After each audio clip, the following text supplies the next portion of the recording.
So, yan. Good morning po mga ka-viewers at welcome back ulit sa aking YouTube channel. So, dito mga ka-viewers ay meron tayong i-repair na isang Bluetooth speaker na naman. Ayan. So, mostly Bluetooth speaker yung pumapasok sa atin. So, kahapon meron akong i-repair na Bluetooth speaker. Tatlo. So, ngayon meron din. So, ito.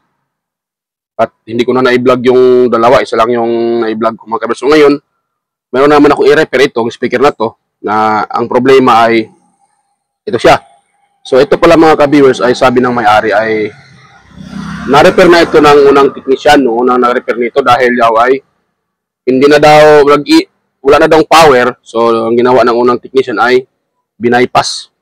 So hindi na pinadaan doon sa kanyang IC dahil sira daw yung pinaka-charging IC nito. So ngayon matagal-tagal din daw nila itong ginagamit dahil ito lang ang gamit nila yung ginawa ng technician.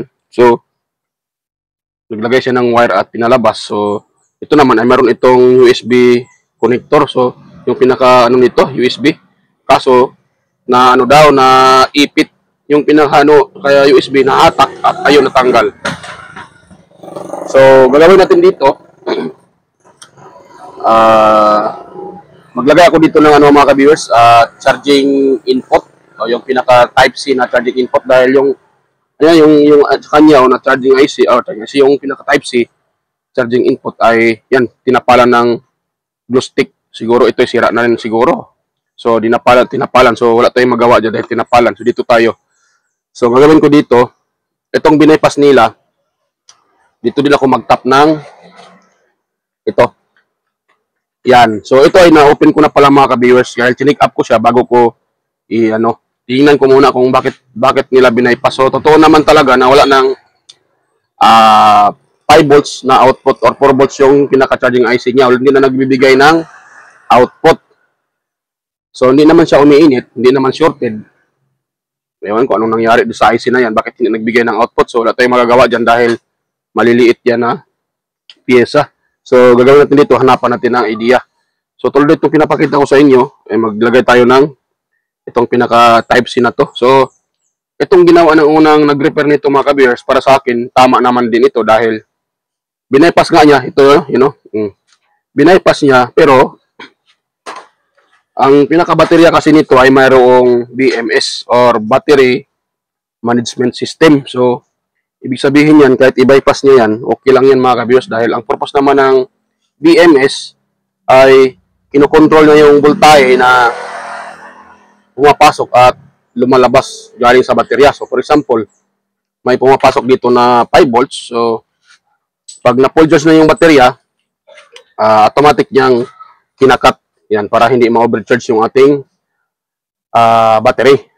Kung sakali naman ay ma-drain sa paggamit at ma-drain na malapit na ma-drain yung baterya, so automatic naman yung BMS ay kinakat din niya yung supply palabas para hindi din ma-drain ng masyado yung ating battery. Ayan. So sa pagkakaalam ko parang ata medyo mababa lang kasi yung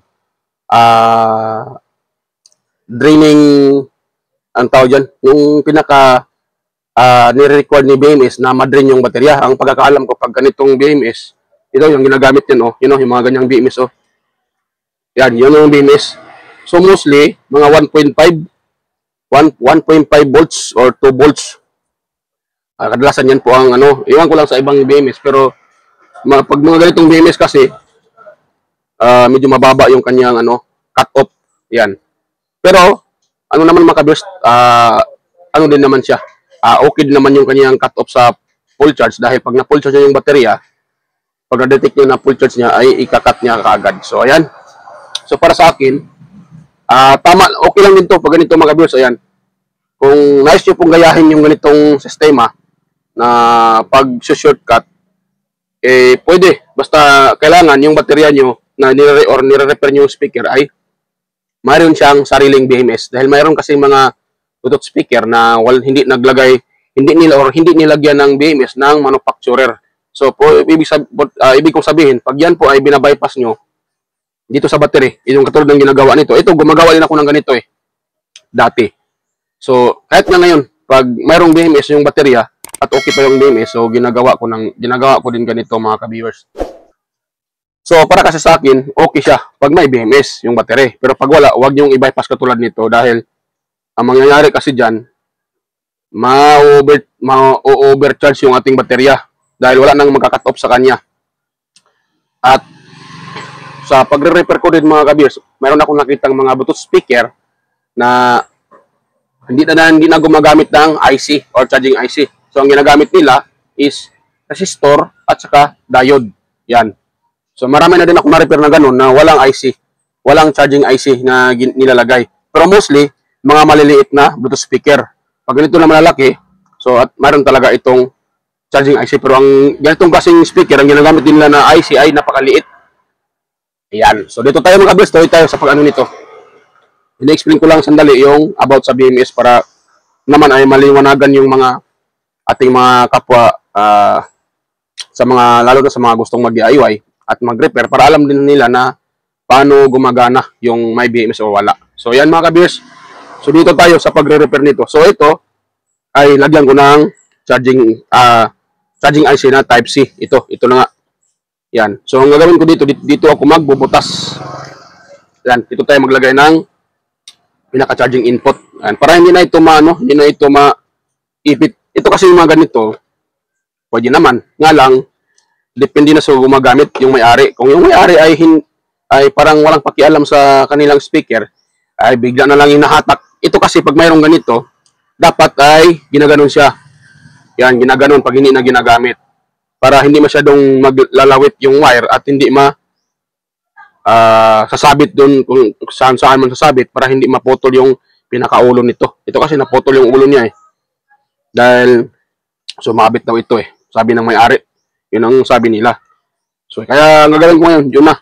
So mga viewers yan, nga pala, bago pa tayo magpatuloy dito, so munti ko makalimutan. So, sa mga bago pa lang dyan sa aking channel, at sana po huwag niyo po kalimutang mag-subscribe mga ka-viewers at pakipindot na rin yung notification bell at ilagay nyo sa all para automatic ma-notify kayo kaagad sa mga upcoming kong mga video. At huwag kalimutang i-share sa iba mga ka-viewers at i-like na rin yung ating video. At sa inyong pag-share, marami tayong matutulungan na mga gustong mag-DIY at mag-repair. Ayan. So, ito mga ka-viewers, yung i-share ko sa inyo ay kunting kaalaman lang man din yan.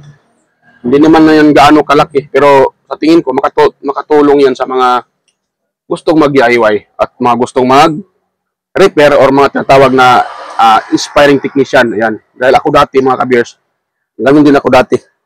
Nung ako ay wala pang alam. So, nangangarap din ako na magiging technician someday. Pero, hindi naman tayo nagmamayabang. Pero ngayon, mayroon na din tayong kunting kalaman. So, sa kunting kalaman na yan, ibinahagi ko rin sa inyo para mayroon din kayong matutunan na kahit kunting ideya, mga ka-viewers. So, dito tayo. Patuloy tayo. So, mayroon ako ditong dalawang soldering iron na So, itong isa na to ay, ito yung ginagamit ko pangbutas dito, mga ka-viewers. Ayan. Yung isa naman doon, ginagamit ko pang solda. Ito. Yan. So, ito yung pangsolda, ito yung pangbutas ko. Kasi pag yung pangsolda natin, gagamit natin pangbutas, medyo masasira yung dito na, iitim. Pag iitim na, hindi na yan makahinay. So, dito tayo. Para hindi tayo matagalan. So, ito ay butasan ko muna mga ka-viewers.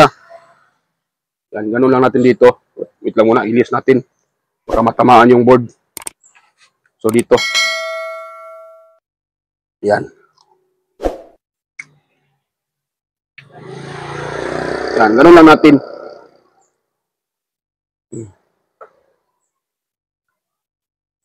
Yan.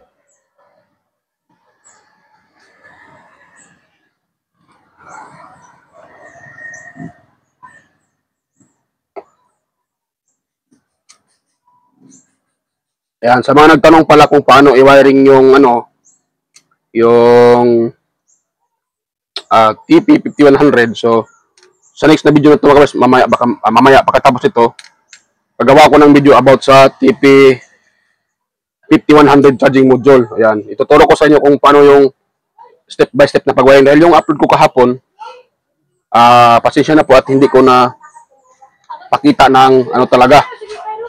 yung step by step yung pag-wiring dahil nangmamadali din ako. Pero pinapakita ko naman sa inyo kung ah, paano siya i-connect. Pero hindi lahat ng ano na naipakita ko. Kaya gawa ko rin ng video mga kabios para masundan niyo po yung aking pag-wiring doon. Kasi marami kasing tawag dyan, marami kasing ano bang tawag, hirap mag-explain. Maraming dahilan kung bakit nasira yung ating pinaka-IC ng speaker. So, minsan, ang dahilan dito sa kanyang charging IC, charging port, naglulos at natanggal, at tapos nag-short yung dalawang linya. So, ang nangyayari naman dyan ay masisira yung ating pinaka-charging IC dahil nag-short yun. So, sira yung ating charging IC, kaya nang dahil doon sa ating charging port na naglulos contact. Minsan naman, yun, dahil sa ating paggamit, minsan ay naka-plug palagi na tuwing ginagamit, masisira din yung ating, ano dyan mga viewers, charging IC. So, hindi ko na-explain sa inyo yung mga dahilan. Next video na lang, mag-video na ako ng about sa charging IC. Bakit yan nasisira at anong mga dahilan kung siya ay nasisira. Ayan. At itong video nito mga kabasa, hindi po ito, para lang po ito sa mga baguhan. Yan. Dahil ako naman po talaga ay hindi naman expert. So, makasabihin nyo tayo ay nagmamarunong. So, hindi po tayo nagmamarunong mga ka-viewers. Hindi tayo expert sa pagre-repair. Mayroon lang tayong kunting kalaman, pero hindi tayo expert. Baka sabihin ng iba dyan na ako po ay nagmamarunong. So, hindi po. Mga ka-viewers. Ano lang po yung isinisir ko, kunting kalaman about dito sa pagre-repair ng Bluetooth speaker. So, sana wag yung isipin na tayo ay nagmamarunong. So, isinisir ko lang yung aking technique na nakukuha or na yung tungkol sa karanasan ko sa pagre-repair. Yun po ang sinisir ko sa inyo. Yan. So, ayan mga kabiyos, dito tayo. Lagay tayo ng dahil ang positive nito ay itong kulay pink. Ito namang parang pagka-beads niya, beads at ang kulay ito dahil ibang pagkaputi. So, ito tayo magtatap ng ground. Yan, lagyan mo natin ito ng yun. Hinang mga ka-viewers. Hindi pala kita pag hinang ko. Dito tayo sa isa. Yan, lagyan tayo dito ng hinang.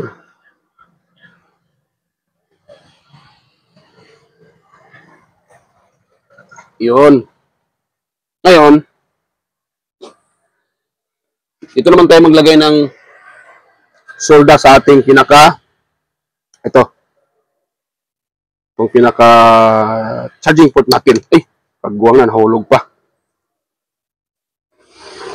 So, itong paglagay ng ganito mga ka-viewers, ito, diba, ginagamit ito sa cellphone.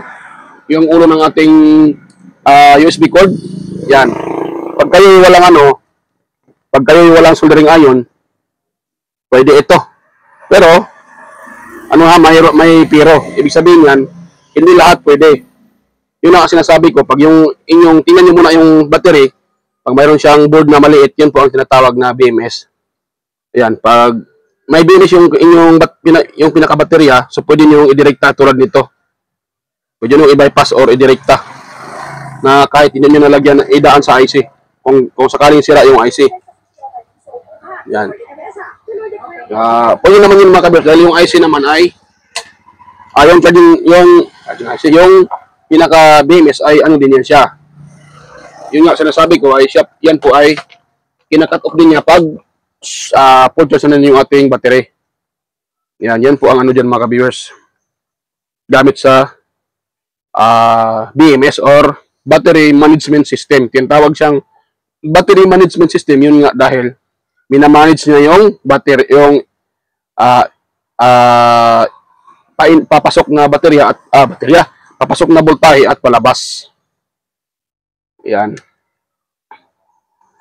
So, hindi ko nalaliman yung explanation dyan dahil hindi naman ako eksperto sa mga ganyan. So, yun nga sinasabi ko, meron lang tayong kunting kalaman tungkol sa mga dyan. Yun, mahirap pala itong ipasok dito eh. Mahirap ipasok yung ano. Kagwang talaga mga ka-viewers. Mahirap ipasok. Yan. Sana yung wire. Nawala yung wire.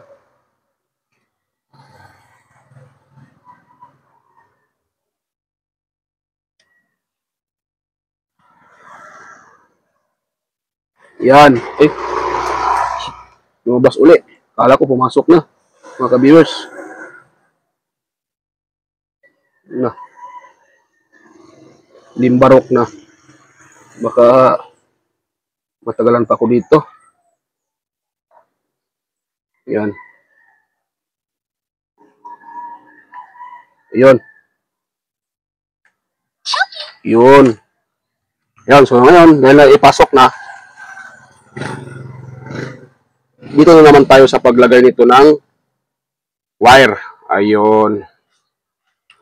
So, kunin natin yung ano, aking soldering iron. So, itong pinaka, ano to, ito parang, ano to color yellow. Or, yellow. Orange. Yan. So, ito yung kanyang positive. Yan.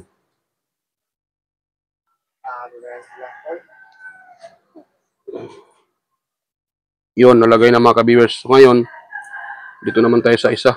Wire.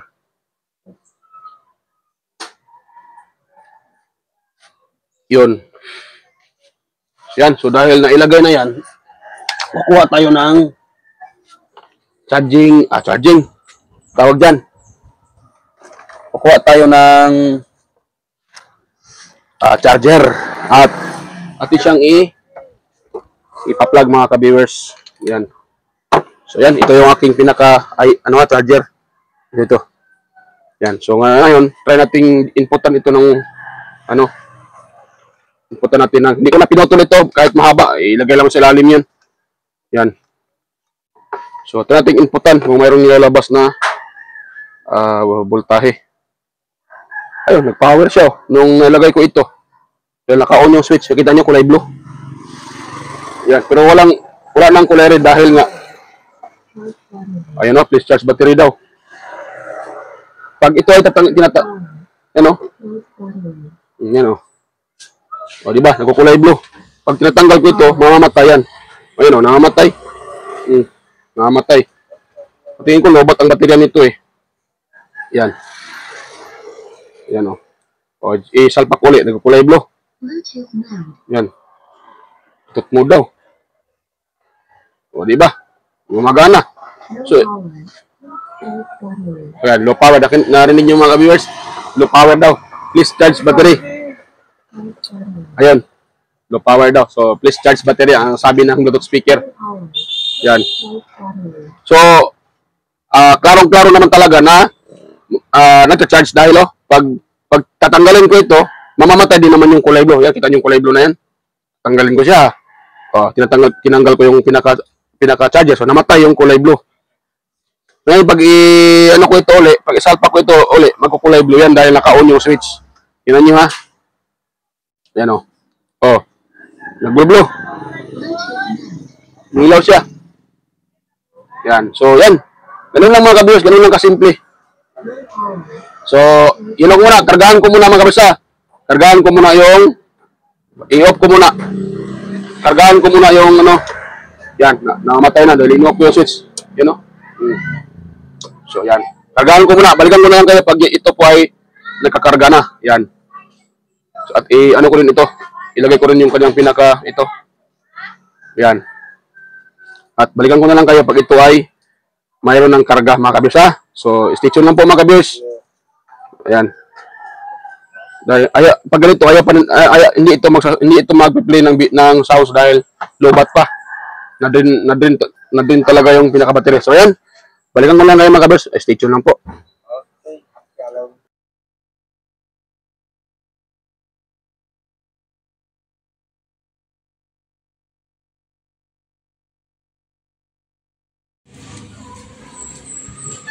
So, ayan mga ka-viewers, tinanggal ko na dahil maabot na ata ng 20 minutes na na-charge ko na ito. You know? So ito yung ginagawa ko ano sa kanya. Charging input or yung pinaka type C niya na charging input. So yan. So tinanggal ko na. Gaganon yan eh. Ito.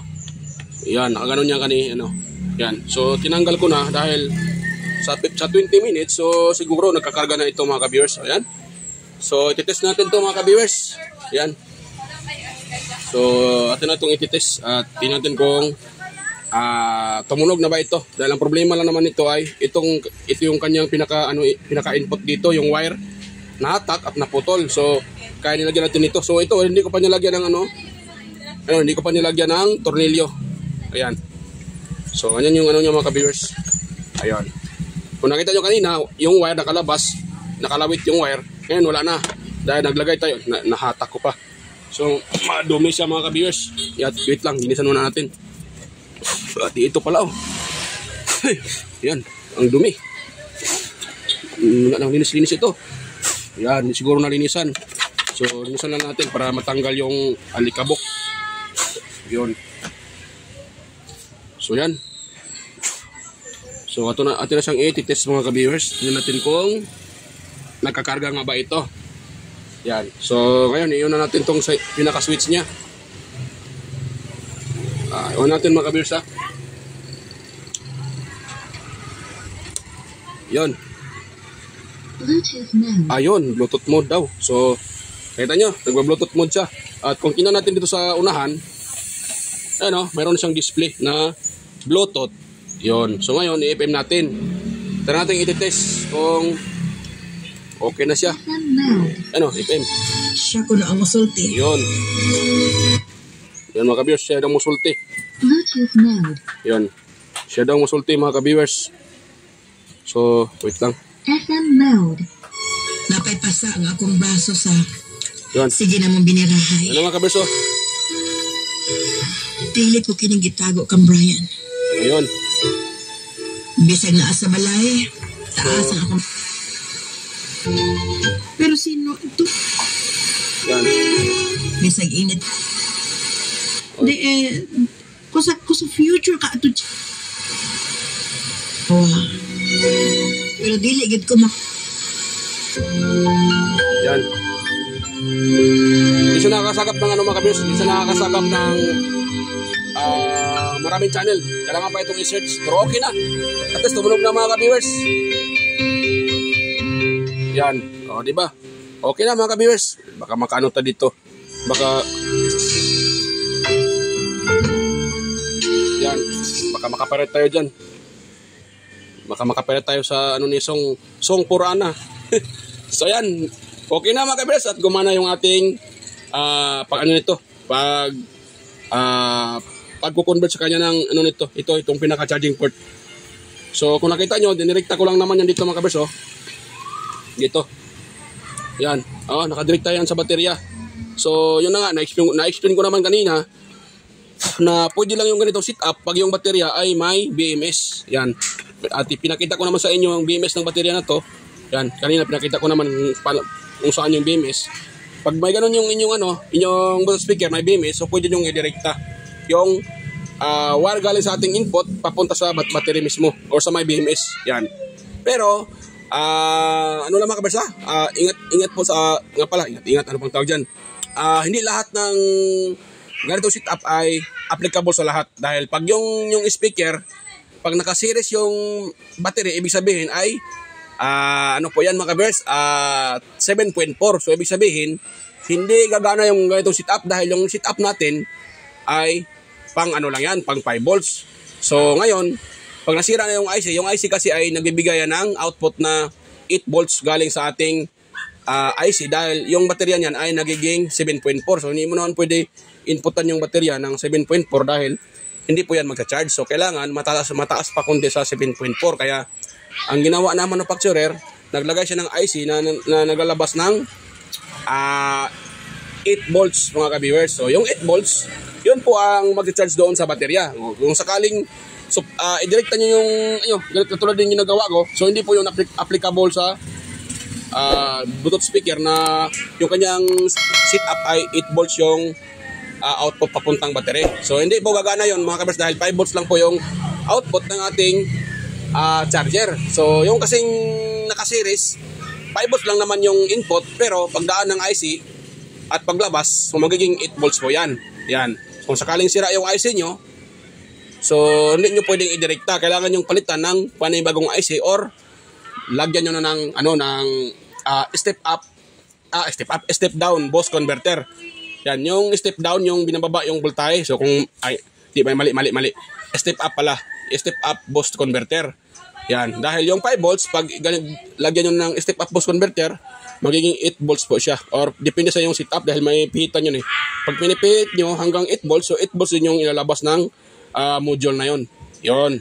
So meron naman akong video dito kung gusto nyo yung puntahan sa mga may Bluetooth speaker na naka-series yung battery. So 8 volts yun ang output. So kung may mga gustong manonood or gusto nyo gayahin yung aking pagre-repair, so mayroon akong dyan mga kabers, mayroon akong mga video dyan. So hindi ko na memorize yung title. So puntahan nyo na lang sa aking mga upload at nandyan lang. Para kung gusto nyo gayahin yung aking technique, so pwede yun mga kabers yan. So ginagamitan ko yun ng step up boost converter. Yan. So yeah, dito lang mga kabers yung aking explanation dahil ini-explain ko lang kung paano gamitin tong ganitong setup na direkta. Yan nga, hindi nga lahat ng Bluetooth speaker ay pwede nyo gamitan ng ganitong setup na direct doon sa baterya. At hindi din pwede na yung baterya, pag walang BMS, hindi nyo din pwede direct doon yung pinaka itong pinaka-input nito.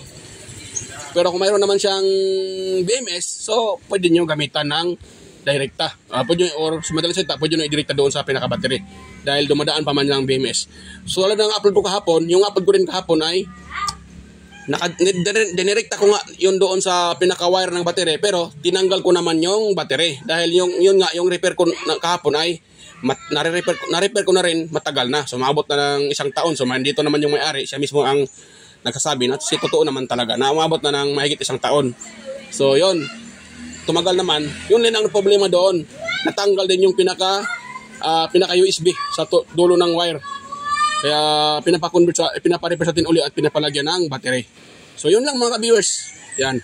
So ito, iba din ang kanyang senaryo. Magkaiba kasi ang problema ng Bluetooth speaker eh. Hindi magkapareho. May magkapare-pareho pero mayroon naman ay hindi. So katulad dito at kahapon magkaiba sila. Parehas lang natanggal yung itong pinakaulo ng ating saan ba yun? Pinakaulo ng ating charger.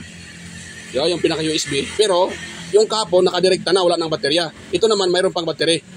So dinirekta ko siya pero mayroon pa rin siyang yung battery at yung battery may BMS yan. So yun lang mga kapatid ang aking konting paalala sa mga gumaya. Sana baka naman hindi gagana yung sa inyo dahil pala yung output niya ay 8 volts. So dinirekta nyo doon sa battery yung pinaka output ng ating charger at hindi gumana yun dahil yung charger natin ay 5 volts lang naman yun eh. So magiging 8 volts yun pag dumaan doon sa pinaka charging IC at yung IC naman na yun ay siya yung magko-convert into 8 volts ay yung output papunta sa ating battery. Dahil yung battery ay naka-series. Yun yung mga setup na 7.4, dalawang battery pinang-series. Ito namang battery na to, dalawa nga siya, dalawa nga ito, pero hindi siya naka-series, kundi naka-parallel. Ibig sabihin na naka-parallel, doble yung ampere na makukuha, pero same pa rin yung voltage. Or kung for example, 777 din yung makukuha natin kahit ilang beses pa lang, kahit ilan pa yung naka-parallel, basta parallel yung connection, ibig sabihin, hindi tataas yung voltahe. Ang tataas dyan yung pinaka-ampere. So yan mga kabers, hanggang dito lang po. At kung mayroon kayong nakuhang kunting ideya sa aking i-share, sana wag niyong kalimutan, sana wag niyong kalimutan i-subscribe yung aking channel at i-share sa iba yung ating video. Ayan mga kabers, at sana po wag niyo din exit yung mga ads na lumalabas sa aking mga upload. Ayan mga kabers, yan po lang aking kunting hiling sa inyo. Yan mga viewers, at hanggang dito lang po at kita-kita tayo ulit sa aking next na mga upload. So ayan, bye-bye mga viewers.